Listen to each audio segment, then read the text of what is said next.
everyone. Steve's having a thing at the moment. We'll have to discover what that is, but it's all to do with the full moon coming up. Oh, So welcome back to our Steve Judd. I'm Sue Brayne, and obviously I'm with Steve Judd. So Steve, what's cooking with this full moon in Aquarius? it's the end of the world as we know it. Mm. Trump is about to meet with Putin. Israel is bombing the hell out of Gaza, and they're now being public about their plans to actually cleanse it so that they can take it over. Ukraine is and Russia are there are distinct stories that Ukraine is actually doing really well. You know, Aeroflot is grounded, and Ukraine's managed to hack into most of the Russian train systems. So there's a lot of stuff going on that we're not hearing about. And then we've got this blooming full moon in the next Yeah, 36 hours when it's actually, no, it's in 48 hours time. that's the formation of the kite with Mars coming. It is, but everyone's looking at the kite and going, "Oh, isn't it lovely? It's a kite." What they're not, but yeah, Mars opposite Saturn, which in itself is a yuck, Yeah, and Mars opposite Neptune. yeah. And yes, Mars also trine Pluto and trine Uranus. So there's your kite. And it would be easy to get caught up in that and go, oh, it's wonderful, it's deeply psychological, it's transpersonal. And as long as we can manage our anger and keep our fantasies under control and not let things go off in a crazy direction, then it should be really good and transformative for the world. That's what all the hippies are saying, because they're not looking at the deep, big picture. At the moment of full moon, Mars is going to be less than 1 degree away from semi-square the sun. And the sun is going to be less than 1 degree away. It's going to be exactly sesquiquadrate Saturn and Neptune, square and a half. Mm. So you've got a semi-square and square and a half from the sun to Mars, Saturn, Neptune. Normally, I wouldn't look at this because it's a minor aspect, but this is all 1 degree or less. So it's really tight. So there's a lot of war. There's a lot of aggression and violence here. And I don't like this at all. But this is the start of a 2-month period where on the surface you think, oh, it's all right. We're just coming to the end of the Mercury retrograde, and Mars is going to be in Libra, where it's quite quiet, and there's no new big aspects. All the outer planets are retrograde except Jupiter, and Jupiter's being quiet, so it's all going to be peaceful. Forget it. The moons. We've got this full moon with the sun and the moon semi-square and sesquiquadrate with Mars, Saturn, Neptune, and then in 2 weeks' time, you've got the new moon at 0 degrees Virgo, which square Uranus, exactly in conjunct Saturn. Then you've got the full moon in a month's time at 15.5 Pisces, which is right on top of the Chiron and opposite the Uranus and Pluto of almost everyone born in 65, and a lot of people born in 64 and 66 as well. So that whole boomer generation who are now 60, 59 to 61 are going to be hit by that. And then you've got the eclipse, the big eclipse. Yeah, that's the big one, isn't it? On the 21st of September. In Virgo. That's opposite Mars, that's opposite Saturn, Neptune. Yeah, that's going So to be quite an interesting time of. it is. So what's happening now in the next 2 or 3 days will be finalized Yeah, in 2 months' time when the sun gets to that degree. 6 weeks' time. yeah, yes. Sun gets to that degree on the 21st of September. Yes, it's going to be an interesting yes. How do you think the full moon in Pisces next month is going to play out for the generation who were born in 65? Well, that's an interesting question. I think it's difficult. I don't think you can answer that in a generalized way, because I'm starting my teaching course again in September, and one of the things I've really sharpened my focus on over this last couple of years since I last did it is that Mm. the the horoscope itself, the position, the signs of the zodiac are like the icing around the cake. And the houses of the zodiac are the wrapping, the cardboard and the plastic that the cake comes in. It's the presentation. But the body of the cake, if the planets are the ingredients, the aspects are the way the cake is made up. For sure. Okay, so to me, it's the aspects of a Mm. horoscope. I've been playing recently with taking away the signs and houses completely and just doing a reading based purely on aspects, which is actually wow. I'm getting some incredible results. I'm not doing that with clients because not yet, anyway. But you know, that's just interesting to do, and I recommend all Yeah. the students to do this just to see what happens. Um, so when you ask me about how this is going to affect that whole 64 to 66 generation with Uranus conjunct Neptune at 15 Pisces, 16 Pisces, 15, 16 Virgo, along with Chiron at 16, 15, 16 Pisces, it depends on the aspects to the individual's chart and to the planets in Cool. the individual's chart. If those people have beneficial aspects to their Uranus, Pluto, Chiron, then that full moon is going to be a revelation. It's going to help them bring a successful conclusion to large parts of their lives, and then new doors will open.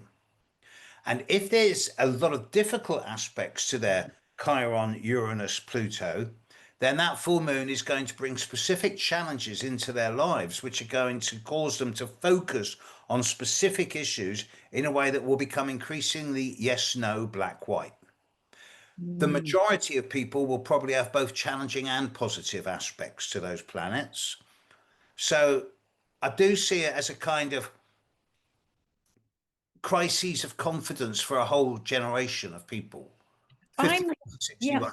Steve, I'm wondering because it's Pisces and the lower aspect or the difficult aspects to planets in Pisces bring up themes around sacrifice and suffering. Yes. But the higher aspects with Pisces is about the artistic brilliance And or spiritual. higher understanding or a spiritual awareness. So I'm wondering if this full moon in Pisces, it for that generation is going to offer those two extremes to be integrated or recognized, or something will come up for people, which is like, am I Or, suffering or, or, cross, or am I going to go to a higher understanding with this? or dichotomized. Yeah. Because with Chiron opposite Pluto and Chiron opposite Uranus, these are generational aspects. Yeah, There's absolutely. 5, 10 years of people with these aspects, but it's still that full moon will be opposite the Pluto and Uranus for so many people that it is going to bring up a lot of deep psychological, transpersonal stuff for them in a way that's either going to help them transmute, transform, Yeah. regenerate, and rebirth, or traumatize, compulsive, obsessive, intense, extreme, radical. Yes. Do you know, Steve, I'm just wondering about the extremes that we're witnessing in the world. Let's go back to Israel, and what's happening there. And there, I saw the most extraordinary footage of people in America. There were thousands and thousands of people on a bridge, pro-Palestinian marches. Now, this was never on the mainstream news, and any marches that we've had here, well, we know what's happened there. They're now regarded, inverted commas, as illegal, which is just astonishing. And I'm wondering if that generation, it's their younger generation than me, is going to start really going, we don't want this anymore, There's as a generational kind of thing. flashback to the Vietnam War of the Yeah. late mid Yes. 60s, isn't there? Yes, What's absolutely. really nice about these marches, though, is the large amount of Jewish people on them. Of course, they don't want this. No, of course they don't. My argument is not with the Jewish people or the Jewish religion. Absolutely not. It's with the Absolutely. Zionists. So I'm just wondering if the sort of the darkness of the whatever we're witnessing through these, I can't even call them, I can't call it a war. It's not a war. It's a something else completely different. And I'm just wondering if people are just going to say enough and pull on that generation to pull on that Piscean energy of compassion, of higher understanding, of just going, Oh, we're done goodness. with this. I hope so, because the only way this is going to be resolved is through public pressure. Absolutely. Absolutely. And as People I go say, around and say that. But then come back to our country 20 years ago. How many people went on that march to say, do not go into Iraq? No more, there are no weapons of mass destruction. yeah. They were overruled. And of course, the people were right and the politicians were wrong. The politicians lied to protect their own skin. And we all know who that was. And we've moved on from there. I think we're always evolving and everything is always coming back to be addressed. That's how I see the whole evolution of life and the themes that we're experiencing during this lifetime. And I just feel like there is that we're heading to a breaking point. This is how I am Yes, interpreting it. yes. What that And breaking point is, we don't know, but I just feel the people, Pluto in Aquarius, the people, we have to change. We've got to do this differently. This doesn't work anymore. I ask myself, why at this time in history are so many regimes going for broke, going to extremes? Why, particularly at this moment in history, are different countries absolutely going fundamental in their desire for power and strength? To Yeah. me, this is a kind of either conscious or unconscious, hopefully unconscious, but possibly conscious pre action, not reaction, but pre action, because they know that something's coming. We all do. Right. So I asked myself, what is it that's coming? Now, Yeah. as astrologers, Yeah. we are to a certain extent, well, we're all very good with timings, not so good with events. We know the timings. But the beauty of being a consulting astrologer is that you get to deal with people from all walks of life. Some of them in very responsible positions. And what I found recently is that a large number of people are beginning to, how can I put it subtly, divest their portfolios. I noticed that there's a sudden drop in housing prices in places like Florida. Mm. Things are about to, there's another Black Monday coming. Mm. Now, it's Well, we've not been too waiting for difficult to that. work out when.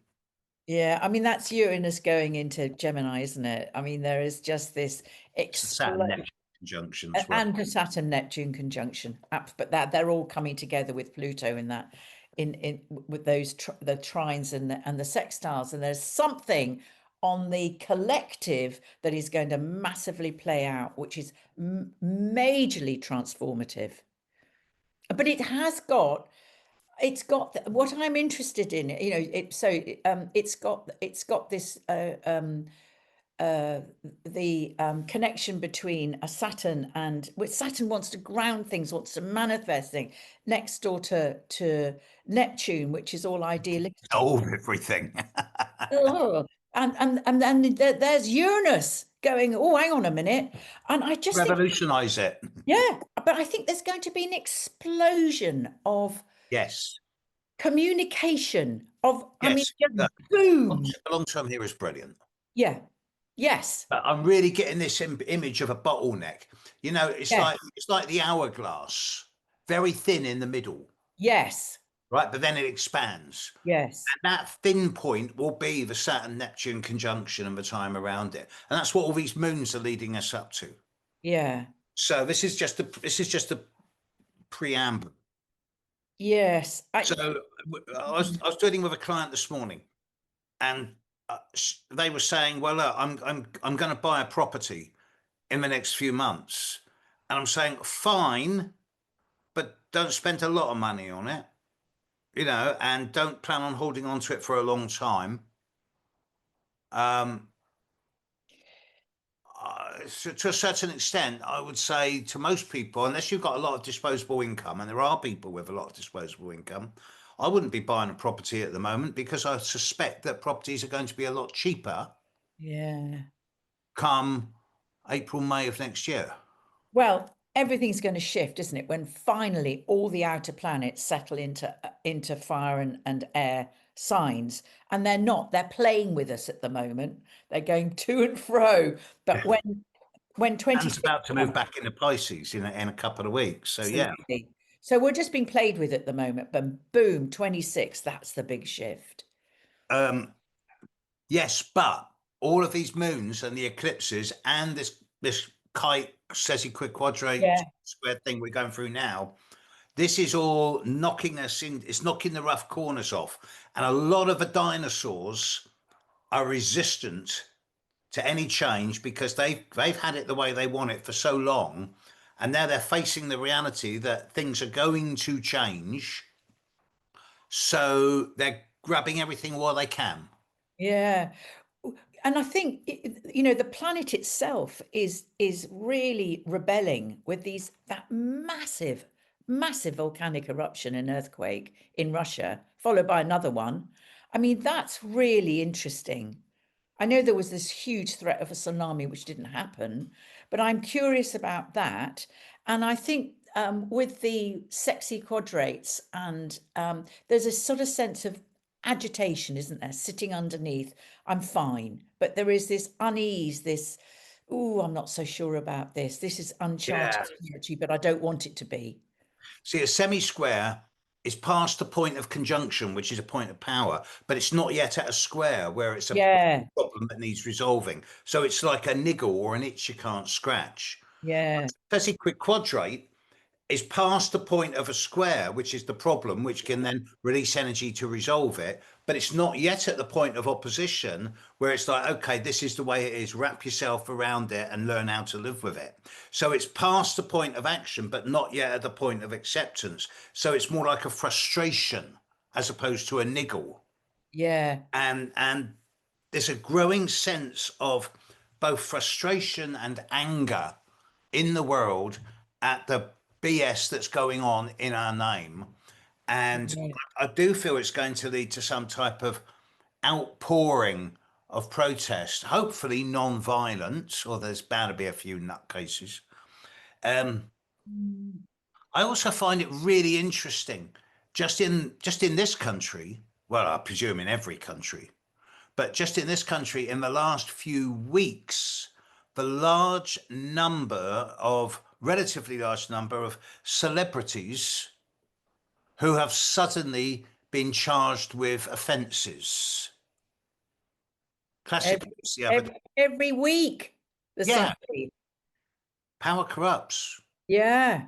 And it's going to be very interesting if and when the Epstein files come out, because that's just the tip of the iceberg. They've summoned the Clintons in early October to be subpoenaed. So it could be very interesting to hear what they've got to say. And Because if they're going to be forced into talking, they're not going to hold back.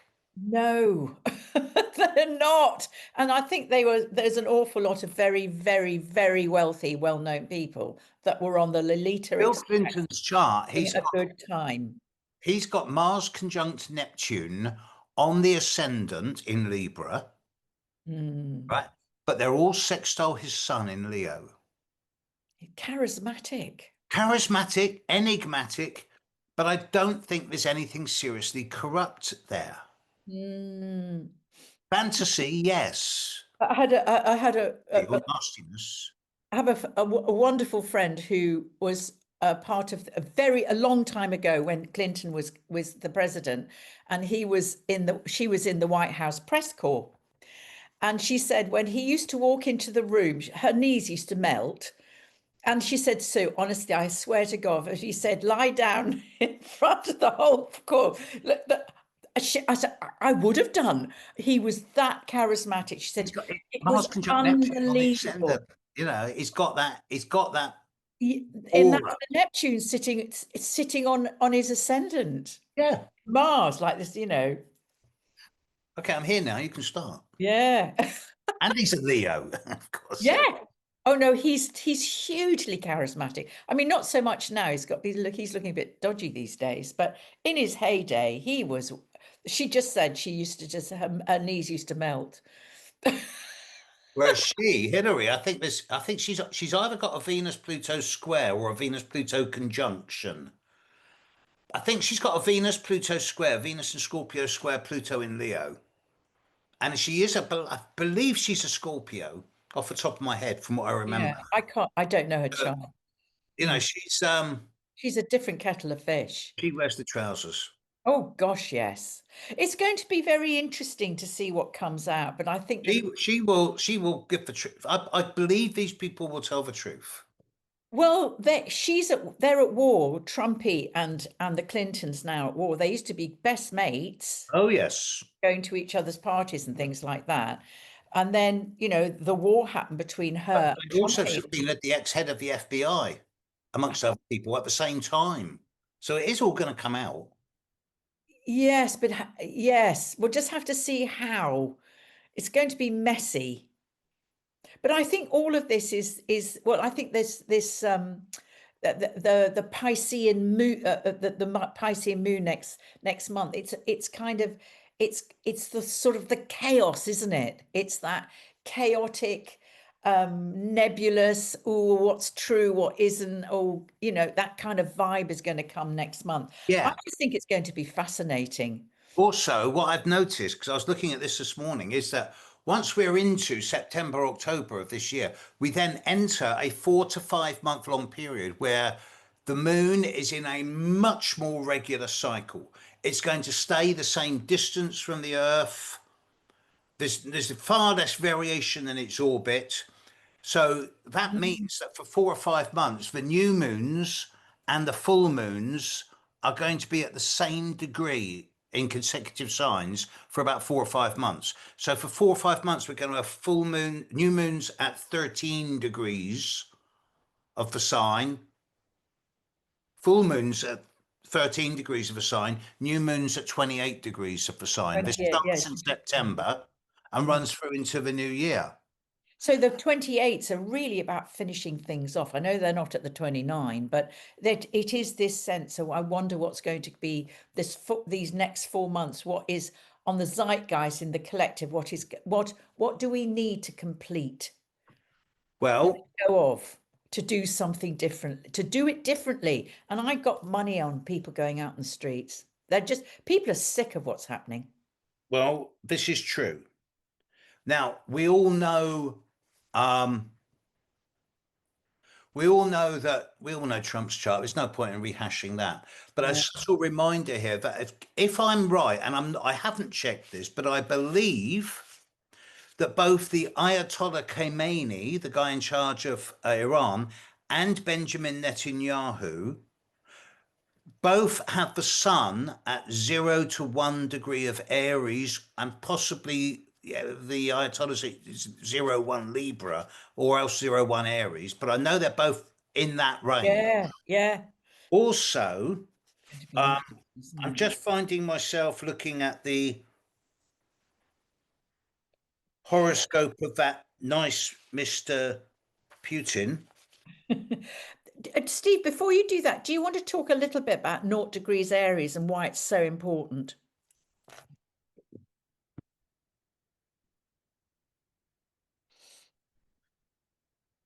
Okay, I'm not going to go into the difference between sidereal and tropical, between Vedic and Western, because it takes too long. We don't have that long. But 0 degrees Aries is a thing, it moves. it moves forward 1 degree every 72 years. We know this. Okay. 0 degrees Aries is always the point where the Earth's axis is directly north-south. So for a very brief period of time, there is 12 hours daylight, 12 hours darkness everywhere in the world. Right? You get that at equinoxes.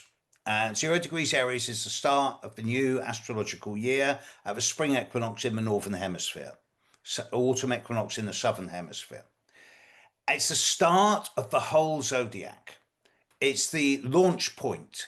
Anything that crosses 0 degrees Aries by transit enters into a whole new cycle. Whether it's a new moon or full moon, whether it's Mars or the sun at equinox, it's a start of it's spring. The plants spurt up, the flowers grow in the northern hemisphere. So when Saturn and Neptune together, someone emailed me a few weeks ago saying there was a Saturn Neptune conjunction at 0 degrees Aries about 4,000 years ago. And I'm like, okay. I looked it up, didn't find anything significant apart from a few Greek early poets. But there's never been a time like this. So yeah, it is a fresh start. But it's either going to be to be semantic, it's either going to be dystopia or utopia. And unfortunately, there is no middle ground on this. Now, the long term is looking great. Uranus trining Pluto, Uranus textiling Neptune, Neptune sextiling Yeah. Pluto. It's looking great. But let's get through to mid-March. Yes. Yeah. Yes. I think it's going to be a very and this is the Saturn and Neptune go conjunct. I can't. It's March, isn't it? No, it's 26th. at the end of February, I Oh, believe. End of February 26th. So that's going to be, to everyone out there, just check your charts. Have you got anything at 0 degrees Aries? Because it's Yeah. been really triggered at the moment, really Yeah. triggered, and it will Yeah. become to culmination at the end of February 26th. So just be aware of that. If you've got anything opposite it or square to 0 degrees Aries, just be very vigilant. Yes. And And Aries is a powerful, go-getty, I'm out there sign. It's ruled by Mars. totally, totally. And I noticed that the new moon, the full moon on the 7th of September, 7th of October, I'm sorry, after the eclipse, Mhm. is less than quarter of a degree away from being exactly opposite Vladimir Putin's sun. And 6 months on from that, the new moon in very early April will be conjunct his sun. So, Yeah. he's the Ayatollah, Netanyahu, Trump, Putin, they're all looking astrologically vulnerable. Well, we just have to wish them to their highest good, don't we? Yes, yes, of course we do. I don't wish ill on No, anyone, but no. I took the plunge a few weeks ago. After months of not finding myself able to use it, I'm now using words like genocide. Yeah, it is genocide. It It is is genocide, what is happening in a places. very, It is slaughter. it's absolute slaughter. It's appalling what's happening. And it is. And I think it's time that we did actually say things like it is genocide, because it is. You cannot be starving a whole nation to death. No. And it's exactly The what power behind the this, Nazis did to the Jewish nation. My God. But it's like it's being played out. the generating force behind this is not just religion, it is evil. We know that. Yeah. Yes, it is that there's stuff going on that we don't know about, but it's being played out like this. Yeah. Yeah. But And these are in many ways the end days in many ways, this is the end of times. I think so. Yeah. But the beauty of being astrologers is we know that everything is cyclical. Yes. And for every death, there's a new beginning. And there Yes. will be a resurgence. And I found myself the other day at the sacred spring just underneath the Lady Chapel at the east end of Wells Cathedral. And right next to it, there's a little plaque with a quote from Book of Revelations about how the sacred water came from a spring and flowed down both sides of the streets, as it does in the city of Wells. And this was the start of the New Jerusalem. And I just thought, yeah, okay, there's something there, something there. We're heading into. I've been saying this a long time, but the most intense period of compressed and concentrated change in human history. Yeah. And it's now. It's not just something in the future. It's now, and it's going to be sorted. The basic resolution of this, the basic framework for the long-term future, will be established by the time we're 8 months down the line from now, Mm. which is a moment in time. And we got to remember that this is a moment in time. This is a moment in time. It's not the time, it's a moment in time. And that is why at this moment in history, astrology is so important. Mm. Because it gives us a way of looking at what's going on from a detached, impersonal, and objective perspective. Yeah. And it's easy for me to spout my opinion and get involved in words like genocide. Yeah, okay, that's my opinion. Yeah. The astrology, I know there's never been a time like this in history, Mm. and I know there'll never be another time like this again for as long as anyone can see in the hundreds, if not thousands, of years to come. Well, as you say, we're in the end times. For me, what gives me hope is the Hopi prophecies. I think their teachings are so interesting about people either waking up or not waking up, Hmm. taking responsibility or not taking responsibility. Hmm. And I definitely want to be on the line that is taking responsibility. I call it Steve, the difference between human beings and humans being. absolutely. Is there anything else you'd like to say just to finish off? Because it's been Yeah, quite because intense, this chat. I'm aware of time. Yes, in the immediate short term, I know we end up chatting every month, We do. and I know that new moon in Virgo at the about the 23rd, 24th of August is going to be an interesting one. But the full moon in a couple of days' time, it's done. Yeah, yeah, it's going to be interesting times. But please be careful, folks, and deliberately choose not. You can get anger is an energy, to quote Johnny Rotten. You can Yeah. get angry, but don't do anything stupid. And don't let your buttons get pushed. Yeah, and actually, if you change your relationship with anger, with Mars, Yes, turn it into exactly. courage, courageous Exactly. action. That's different. Yes. Yes. It's fine to be projective and assertive, but Mm, not confrontational or aggressive. absolutely. Yeah. And that's difficult in considering what we're facing. So That's it where is about really, maturity and wisdom come in. Time to be the adult in the room. absolutely take responsibility. Okie dokie. So Wow. goodness knows what will have happened by the time we meet again. Well, we had no idea what we were going to talk about when we dived into this one. But that's the beauty of this whole thing that we've been doing for 2 years now. It's been great. It continues for a lot. People, I love it, and I get the impression that people like it as well. So, I think they do. All right, all. So on that note, we'll see you next time. yeah, we will. Take care for now. Bye.